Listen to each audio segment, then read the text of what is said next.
मित्रों, आज हम आपको बताएंगे राजस्थान के टॉप 5 लोक देवताओं के बारे में। मित्रों, ये हमारा पार्ट 2 है। लोक देवता यानी आम लोगों की तरह होने के बावजूद भी ऐसे कार्य किए कि वे लोगों के देवता यानी लोक देवता बन गए, जिन्होंने अपने विरोचित कार्य तथा दृढ़ आत्मबल द्वारा समाज में सांस्कृतिक मूल्यों की स्थापना, धर्म की रक्षार्थ एवं जनहितार्थ हेतु सर्वस्व निछावर कर दिया।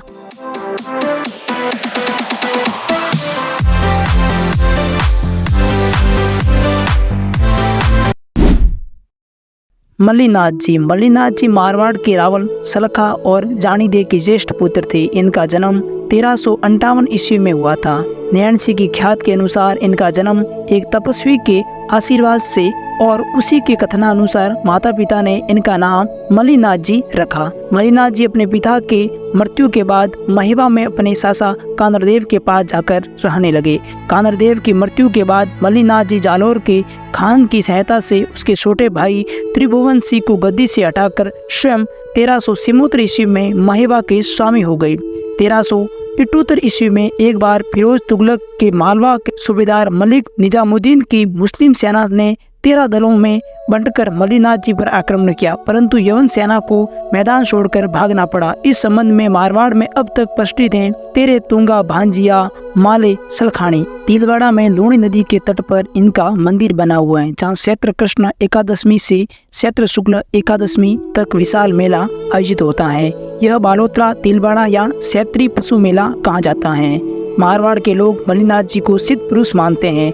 मालानी परगने का नाम इन्हीं के नाम पर पड़ा है। हरजी भाटी द्वारा रचित मालरी महिमा से ज्ञात होता है कि मल्लीनाथ जी का निर्गुण और निराकार ईश्वर में विश्वास था। इनका कहना था कि एक ही ब्रह्मा सारे रूपों में व्याप्त है तथा एक ही ईश्वर के विभिन्न नाम है। ईश्वर के नाम स्मरण से सांसारिक दुखों से मुक्ति मिल सकती है।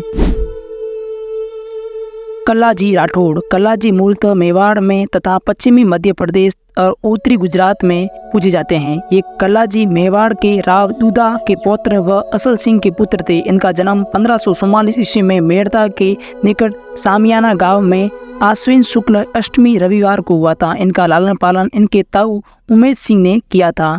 मीराबाई इनकी बुआ थी। कल्लाजी अपनी कुलदेवी नागणी सिंह के बड़े भगत थे। 5 वर्ष की आयु में कल्लाजी को साक्षात भैरव ने दर्शन दिए।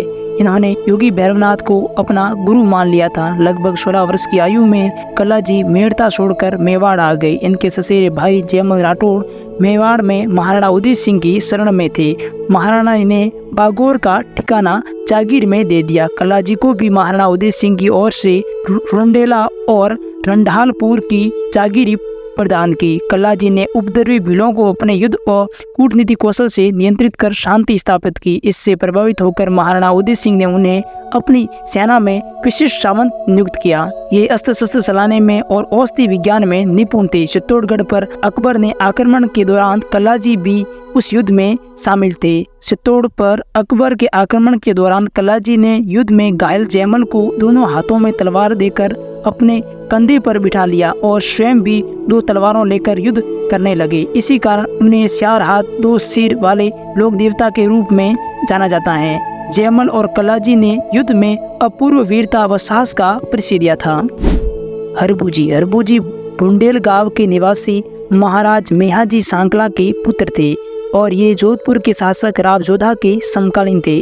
अपने पिता की मृत्यु के बाद ये बुंडेल को छोड़कर जोधपुर में आकर रहने लगे। यहीं पर रामदेव जी तंवर से इनका मिलन होता है। ये रामदेव जी के मौसेरे भाई थे। रामदेव जी की प्रेरणा से ही इन्होंने अस्त्र शस्त्र त्याग दिए तथा बालीनाथ जी के शिष्य बन गए। चुंडा जी को महाराणा कुंभा ने जब मंडोर पर अधिकार कर दिया और राव जोधा पुनः प्राप्त करने का प्रयत्न कर रहे थे, तब हरबू जी ने उन्हें पूर्ण सहायता के वचन तथा आशीर्वाद के साथ उन्हें एक कठार दी थी। हरबू जी ने आशीर्वाद के रूप में यह कहा था कि इन मूंगों के पेट में रहते हुए जितनी धरती पर घोड़ा घुमा सकोगे वह धरती तुम्हारी अधिकार में आ जाएगी। इस वचन और सहायता से जब जोधा जी के अधीन वह भूभाग आ गया, तब उन्होंने हरबू जी को बेगटी गांव प्रदान किया। रामदेव जी की आज्ञा पालन करते हुए रामदेव जी के समाधिस्थ होने के ठीक 8 दिन बाद ही उन्होंने स्वयं समाधि ले ली। बेगटी फलोदी गांव में हरबू जी का मंदिर है। इस स्थान पर हरबू जी की गाड़ी सुरक्षित रखी हुई है जो पूजी जाती है। इस मंदिर का निर्माण जोधपुर के महाराजा अजीत सिंह ने करवाया था। देवनारायण मूलतः गुर्जरों के लोक देवता हैं जो राजस्थान के प्रसिद्ध बगड़ावत कुल के थे। देवनारायण बगड़ावतों के प्रमुख भोजा की गुर्जर स्त्री शेडू के पुत्र थे। इनका जन्म 1243 ईस्वी में लगभग माना जाता है। इनके जन्म से पूर्व ही इसके पिता विधायक के शासक के साथ संघर्ष में अपने 23 भाइयों सहित मारे गए। भोजा की प्रथम पत्नी शेडू उस समय गर्भवती थी, अतः वह अपने पीहर मालवा चली गई। माला शेरी के जंगलों में उसने देवनारायण को जन्म दिया। 10 वर्ष की अल्प आयु में ही देवनारायण अपने पिता का प्रतिशोध लेने के लिए अपनी मां सहित राजस्थान की ओर लौट रहे थे कि मार्ग में दारा नगरी में जय सिंह देव परमार के पुत्री पीपल देव से देवजी ने विवाह किया। गायों को लेकर विनायक शासक एवं देवनारायण के बीच झगड़ा हो गया, जिससे देवनारायण ने अपने सौतेले भाई बोना की सहायता से विनायक ठाकुर को मौत के घाट उतार दिया। अतः उन्हें गोरक्षक लोक देवता के रूप में भी स्मरण किया जाता है। देवनारायण आयुर्वेद तथा तंत्र विद्या के भी ज्ञाता थे। वे अपनी सिद्धि तथा आयुर्वेद के ज्ञान से लोगों के कष्टों का निवारण करने लगे। छोटू भाट की जहर से मृत्यु होने के बाद भी देवनारायण द्वारा उन्हें पुनः जिंदा कर देना, धार के पास स्थित सूखी नदी को पानी में लबालब भर देना, देव जी की मृत्यु उपरांत भी अपनी पत्नी पीपल देव के सामने स्मरण करने पर प्रकट हो जाना, इनका अंतिम समय देहमाली नामक स्थान पर बीता और यहीं पर उनका देहांत भाद्र शुक्ल सप्तमी को होता है। गुर्जर समाज उन्हें विष्णु का अवतार मानता है। तल्लीनाथ जी मंडोर के वीरमदेव के पुत्र थे। इनका प्रारंभिक नाम गंगा देव था। संन्यास लेने के बाद इन्हें गुरु जलंधर राव से दीक्षा ली। इनकी पूजा जालौर जिले में अधिकांश की जाती है। पांचोटी गांव जालौर में पंचमुखी पहाड़ी पर इनका मुख्य पूजा स्थल है। जहरीले कीड़े के काटने पर इनकी पूजा की जाती है।